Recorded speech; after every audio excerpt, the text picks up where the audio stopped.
alunos do 7º ano, professores, estou de volta aqui hoje, né, com mais uma aula do 7º ano, para a gente estar tratando, né, de um assunto muito bacana. Eu sou a professora Maria Dirce, né, meu apelido é Didi, tá?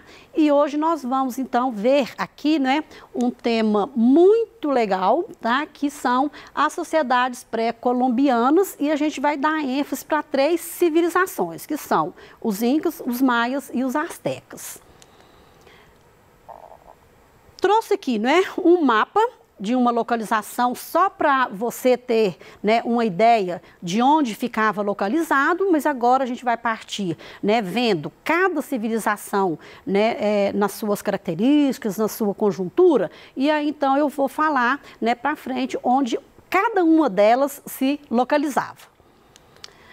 Bom, mas antes da gente estar entrando, né, nessa questão das civilizações por si só, é bom falar para você, não é, que antes desses europeus, né, chegarem aqui, que no nosso caso foi muito, né, os espanhóis, os portugueses, os ingleses, claro que aqui, esse continente americano, ele já tinha, né, pessoas, grupos de pessoas e civilizações, né, extremamente organizadas aqui nesse continente americano. E claro que eles tinham o quê? Diversas formas, né, de organização social, apesar de que são bem parecidas, mas a gente tem, né, especificidades que são de cada uma delas, tá? Entre esses povos, né, que eram caçadores, coletores aqui nesse continente, a gente pode estar citando aqui no Brasil os Gés, tá? Os Tupis, podemos citar os patagônios e os araucanos, né, lá no sul do continente, e os iroqueses e os silques da América do Norte. Além, claro, dos maias, dos astecas e dos incas, que hoje nós vamos dar uma ênfase para eles. Bom, vamos começar então com a civilização maia. A civilização maia, ela localizava, né, lá no sul do México, na península de Yucatán, tá? Guatemala, Honduras, El Salvador e Belize. Os maias, eles tiveram um apelido, né, que as pessoas também chamam os maias de quê? De aqueles que cultivavam o milho, que era a maior, né, a coisa que mais fazia parte da economia desse povo era o milho, ok? Eles então, né, esses maias, eles se organizaram em cidades-estado, independentes. O que significa isso? Que cada cidade e estado tinha, né, o seu administrador, né, que a gente chama de imperador, que a gente chama de rei, depende, né, da cidade. Mas elas eram totalmente, né, descentralizadas, não constituía um império centralizado, já que cada cidade e estado tinha o seu comandante. Bom, cada, então, né, território tinha lá o seu comandante, e lembrando que o poder dentro dessa cidade e estado, ela era transmitida por hereditariedade. O que significa isso? É que o pai, né, ou a família passa para o filho. Se o pai, né, que era lá o imperador, o rei, ele não tinha um descendente, né, filho, ele então ia para as gerações seguintes para estar escolhendo essa pessoa que ficaria no lugar dele. A economia maia, então, como eu falei, ela era baseada na cultura do milho, mas é claro que ela tinha outros produtos, né? Porque uma civilização, ela não vai sobreviver com um único tipo de produto, né, alimentício. Então, eles cultivavam também batata, algodão, abóbora, tá? E usando uma técnica que foi chamada de coivara. Essa técnica, ela é usada, por incrível que pareça, ela ainda é usada nos nossos dias atuais por pequenos produtores, principalmente, né, aqueles produtores de comunidades, como as comunidades quilombolas, as comunidades indígenas, as comunidades ribeirinhas. E o que consiste, né, essa coivara? Você vai lá, né, no lugar que você vai fazer o plantio, você corta os arbustos, as folhagens que ali estão, coloca fogo. Esse fogo, né, claro que ele vai estar limpando essa área onde né, as pessoas querem fazer o plantio, e aí a cinza desse fogo, ela servia de quê? Serve, né, de adubo, né, para fazer o plantio e ali colher muito. Só que tem que fazer uma ressalva. Essa coivara, ela de certa forma, né, claro que ela degrada, tá, muito a paisagem, porque se eu queimei, ela vai levar muitos anos para ela estar se reabilitando. Então, de tempos em tempos, quem trabalha com o processo de coivara, a terra precisa ser, né, modificada, eles têm que mudar de locais para essa terra ser descansada. Bom, o comércio deles, eles não utilizavam moedas, eles não conheciam as moedas, portanto, então, o comércio deles era só na base de trocas de mercadoria. O meu excedente eu trocava com o meu vizinho, né, com as pessoas que moravam ali próximo e assim sucessivamente. Bom, a sociedade maia é uma sociedade totalmente estamental. Quando a gente fala estamental, é uma sociedade que não tem mobilidade. Se eu nascesse, né, filha do chefe lá do governo, eu estava super bem, porque eu estava lá no topo da pirâmide. Mas também, né, infelizmente, se eu nasci aqui pobre, camponês, ou próprio comerciante, eu permaneceria naquela pirâmide para sempre, dentro da sociedade, né, maia, que era totalmente hierarquizada, tá? Aí nós vamos aqui, então, né, vocês viram lá que no topo da pirâmide estava o imperador.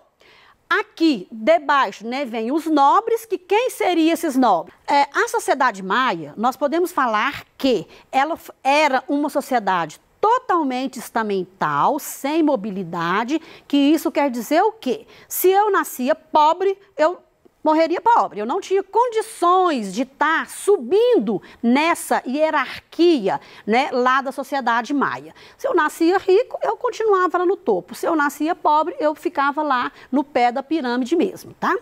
Bom, os nobres, então, foram, né, aquelas pessoas que ocupavam os cargos administrativos e que faziam partes dos grupos guerreiros do Estado.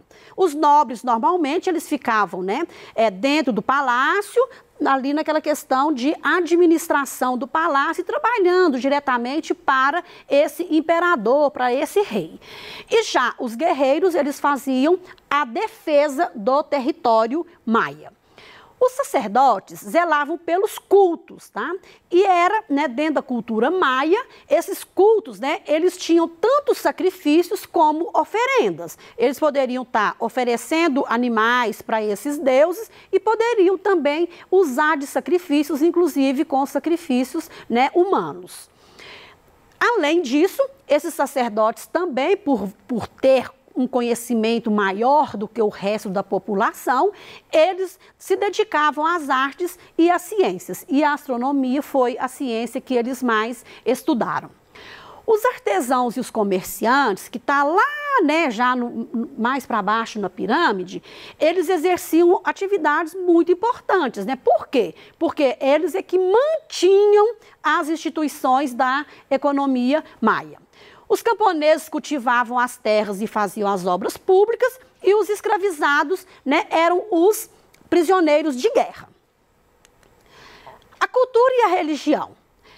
Eles desenvolveram um complexo sistema, né, de escrita que foi composta por glifos, que quer dizer sinais e emblemas, e a matemática foi muito desenvolvida com bastante exatidão. Eram politeístas, acreditando em vários deuses, tá? Em várias divindades, como da chuva, do trovão, do raio, né? E isso daí tudo tinha um caráter bem fazejo e que se opunha a uma série de deuses, né, que desejavam o mal, que eram os malfazejos, tá? Como os da seca, tempestade, guerra e por aí vai. Aí, bom, nós vamos então para a civilização asteca, né, que também foram conhecidos por mexicas. Eles fundaram a cidade de Tenochtitlan, em cujas ruínas se ergueu hoje, né, a cidade, né, atual do México. Os astecas construíram uma vasta, uma avançada civilização que incorporava elementos culturais de vários povos. Eles habitaram, então, a América Central e parte da América do Norte. A capital, né, era Tenochtitlan, atual cidade do México, era caracterizada pela participação da população, que é uma coisa muito interessante. A população, independente se ela era pobre, mas ela participava. Aqui ficava de fora as mulheres e as crianças e, se não me engano, os escravos, tá? Os clãs, né, dentro dessas cidades, eles tinham autonomia administrativa, divindade própria, templos, terras, etc. Agora tem uma coisa que era muito estranha, né? Ou sei lá se é estranha. As leis dos clãs, gente, dessas famílias, eram extremamente severas com aqueles que deixavam ou que atrapalhavam a organização social. Então, por exemplo, ladrão, né? Pessoas que talvez mexiam com a mulher do outro que era casado, todas essas pessoas sofriam sanções extremamente severas, porque eles entendiam que elas estavam atrapalhando o andamento social, né, dessa civilização. A pirâmide, tá aqui então, né, em cima, o imperador e nobres, camponeses e artesãos, e lá na ponta os servidores e escravizados. Também era uma sociedade totalmente estamental, sem mobilidade.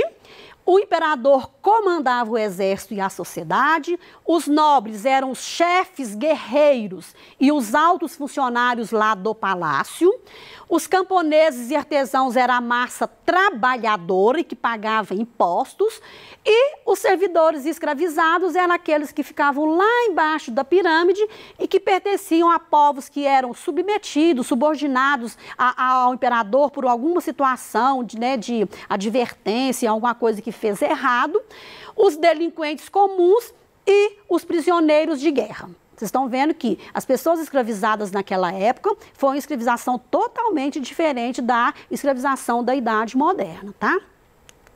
A economia também baseada no milho, mas trouxe outras coisas como o mamão, trouxe o pimentão, o cacau, né, e outras coisas mais. O comércio era bastante desenvolvido e praticado com outros povos, tá? Com outras comunidades que ficavam próximas ali. Usavam a semente de cacau como moeda, porque também eles não tinham moedas próprias. E comercializavam tecidos, papel, borracha, ervas e outros produtos mais. A religião também era politeísta, isto é, acreditavam em vários deuses, cultuavam vários deuses, tá? E esses deuses representavam sempre também, né, ligados à natureza, como o sol, os animais, a noite, o dia, a sabedoria, a chuva, tá? A terra, etc. Também aqui havia sacrifícios humanos, né? E uma coisa que me chamou muita atenção foi essa questão aqui, né? Que dentro desses sacrifícios humanos, para homenagear, né, o Deus da chuva, eles pegavam crianças e levavam para o alto de uma montanha, tá certo? Né? E só deixava aquelas crianças ali sozinhas, ok? E isso, claro, que a criança ia o quê? Chorar muito, porque eles acreditavam que quanto mais essas crianças chorassem, mais chuva, né, viria, né, seriam enviadas aqui para a terra para eles. A cultura asteca, né, eles tiveram muito desenvolvida, com templos, né, e eles acreditavam que quanto mais altos os templos fossem construídos, mais perto dos deuses eles se encontravam. Então, se organizaram, né, se destacaram pela organização urbanística e já faziam testes matemáticos também aplicados, né, à arquitetura, como essas pirâmides, muito avançados. E faziam trabalhos também os habilidosos em trabalhos de ouro, que a gente chama de ovisaria, né? Eles faziam estátuas, joias e assim por diante. Aí vamos lá para a civilização Inca. A civilização Inca, o Inca significa chefe, soberano ou nobre. Ela desenvolveu lá na América do Sul, ao longo da Cordilheira dos Andes. Ocupou as terras que hoje, né, pertencem a Peru, Equador, parte do Chile e da Bolívia. Conquistaram um vasto território, E eles usaram uma forma interessante, porque eles promoviam os casamentos entre as pessoas, né, de um território com o outro, para estar aumentando o seu próprio território. Eles faziam isso e às vezes também de promessas de estar dando território para essas outras, né, para essas outras pessoas, e aí então eles foram aumentando esse território deles cada vez mais. E lembrando que o Inca era o chefe civil, militar e religioso do Estado. A monarquia que era hereditária, tá? Também passava de pai, né, para filho.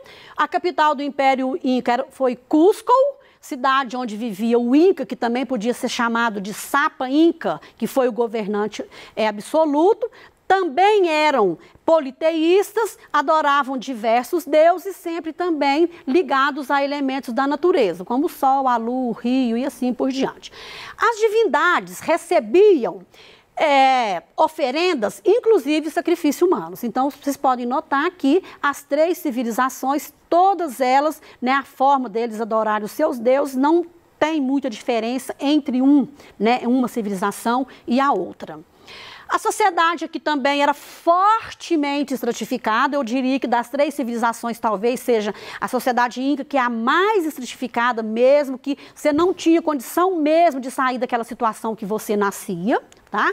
O imperador, né, que era o chefe mesmo, ele era dado que ele era o filho, né, do Deus Sol. Os nobres e sacerdotes ocupavam os cargos religiosos, administrativos, né, e de chefia militar, tá? Os artesãos e comerciantes eram os ourives, os marceneiros, pedreiros, etc. E claro que lá no pé da pirâmide, a gente tinha os camponeses, que eram os trabalhadores do campo, e os escravizados, que eram, infelizmente, os únicos que pagavam, né, impostos aqui, tributos para o rei. A economia inca também era baseada na agricultura, tá? Mas eles também tiveram outros produtos como a mandioca, milho, algodão, batata, amendoim. A lhama, né? É um animal que servia de transporte, fornecia couro, esterques e carne e também lã. Aí esse pessoal inca, então, eles desenvolveram o quê? A tecelagem, tá?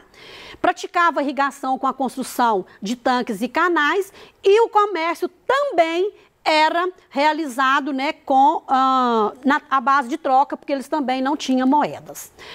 A cultura inca foi extremamente importante e desenvolvida, porque eles conseguiram, inclusive, fazer túneis, pontes, e eles, né, não tiveram escrita. Tá? É a única civilização, né, que não teve escrita de forma nenhuma, foram esses incas. Tá? Eles mostravam tudo, então, através das histórias, que é a oralidade, e através de desenhos. E a arte funerária mostrava-se através de máscaras e nos seus ritos, né, nos seus rituais.